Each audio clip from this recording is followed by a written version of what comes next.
Hey y'all, happy Friday. I was asking the Lord earlier today what I felt like He wanted me to speak on for today's minister moment. And I felt like He told me friendship. And friendship, man, it's so important. And you could just say so many things about friendship. And I've been very blessed to have made a lot of incredible friends in my life. You know, I've worked a lot of different places, gone a lot of different places, made a lot of really cool connections. Like even here now at First United Methodist Church, like some people are like, okay, yeah, you and Taylor, you guys have been friends for a long time. Well, no, we really haven't. We've been friends for as long as I've been, for less time than I've been here at First UMC. God sent him here, and we were just able to create this brotherhood and like this friendship through Christ as brothers, and I'm very thankful for that. And I want to speak on a few different things. Like, one, Jesus had friends. And in John 15, it talks about that. I'm going to read a little bit here. It says, "As the Father has loved me, so I have loved you. Now remain in my love.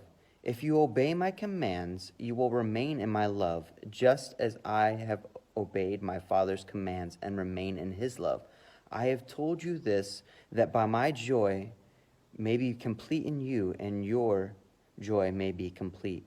My command is this: love each other as I have loved you. Greater love has no one than this, that he laid down his life for his friends. You are my friends if you do what I command. I no longer call you servants, because a servant doesn't know about his master's business.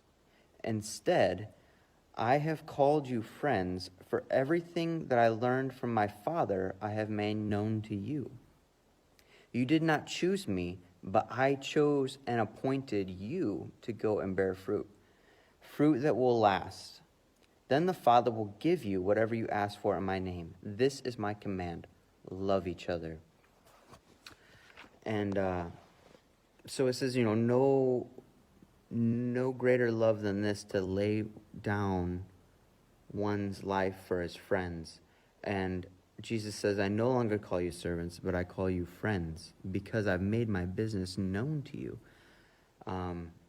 So like Jesus said, I laid my life down for you because, you're my friends. And he made his business known.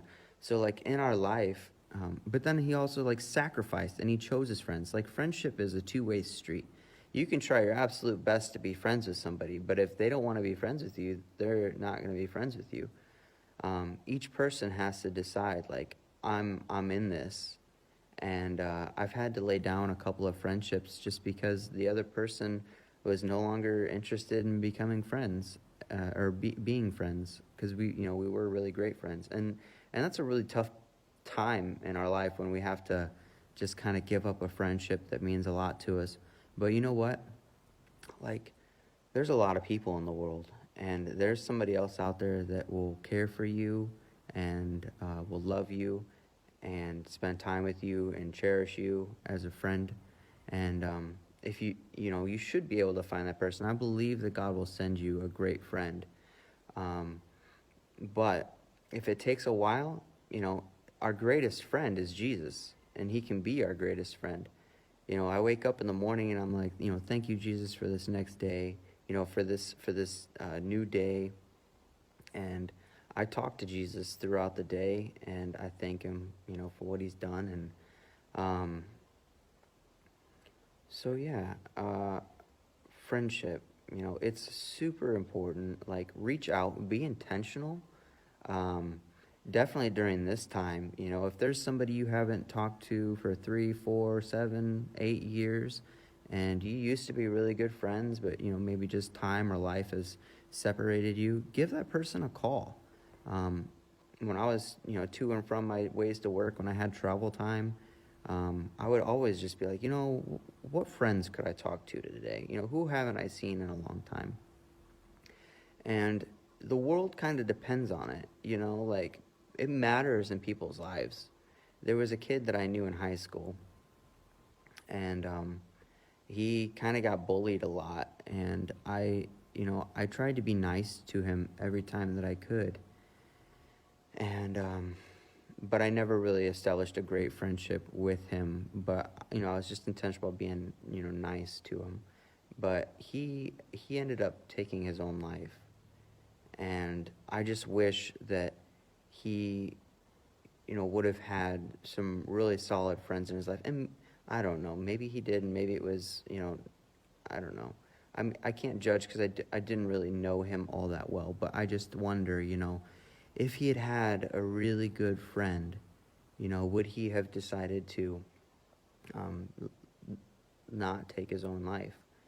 And that's kind of a heavy thought, especially for, an internet video like this, but I wonder that, and inside that breaks me, and that there are people who don't feel loved and don't feel companionship from others, because as Christians, that's what we're called to do. We're called to love it, to love everybody, and to be friends, and to have compassion, and so I'm very thankful for the friends that I do have. I try to be very intentional to sacrifice and lay my life down for them if they were to ever need anything, because Christ says no other love greater than this is to lay one's life down for your friends. So try to be sacrificial, try to be intentional, call somebody, FaceTime somebody, text them, and just be a great friend today. Thanks.